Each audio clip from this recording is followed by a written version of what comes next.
गांव के किनारे एक पुराना कच्चा कुआं था जिसके पास कोई जाने की हिम्मत नहीं करता था। कहते थे बरसों पहले वहीं एक औरत की लाश लाल चुन्नी में लिपटी मिली थी। तब से जो भी रात को उस रास्ते से गुजरता उसे लाल चुन्नी लहराती दिखती। बरसात का मौसम था, रात का समय। आसमान में बादल गरज रहे थे। रामदीन नाम का किसान अपने खेत से देर रात घर लौट रहा था। बैलगाड़ी के पहिए कीचड़ में फंस गए और मजबूरी में उसे गाड़ी वहीं छोड़कर कुएं के रास्ते से होकर गुजरना पड़ा। ज्यों ही वो कुएं के पास पहुंचा, उसे हल्की हल्की चूड़ियों की खनक सुनाई दी। रामदीन रुक गया। उसके माथे पर पसीना छलकने लगा।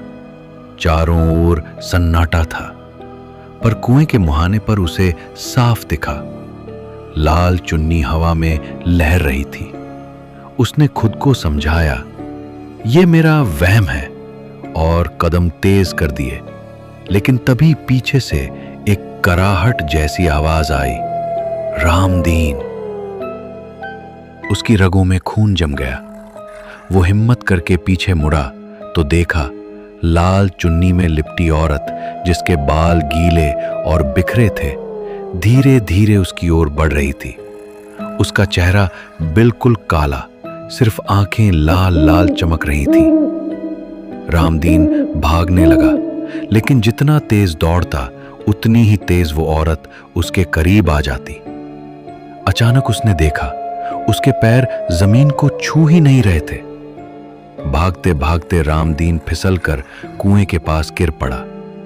औरत झुककर उसके कान में फुसफुसाई, तूने मेरी चुन्नी क्यों पहनी थी?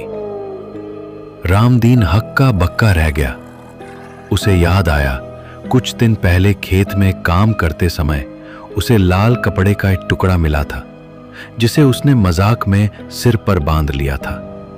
वही कपड़ा उसी औरत का था जो बरसों पहले कुएं में मरी थी। अगले ही पल उस औरत ने रामदीन का हाथ पकड़ा और पूरे जोर से कुएं में खींच लिया। उसकी चीख गांव तक पहुंची, लेकिन जब लोग सुबह वहां पहुंचे तो कुएं के पास बस रामदीन की फटी हुई लुंगी और लाल चुन्नी मिली। गांव वाले कहते हैं, जो भी लाल कपड़े लेकर उस रास्ते से गुजरता है वो कभी लौटकर घर नहीं पहुंचता।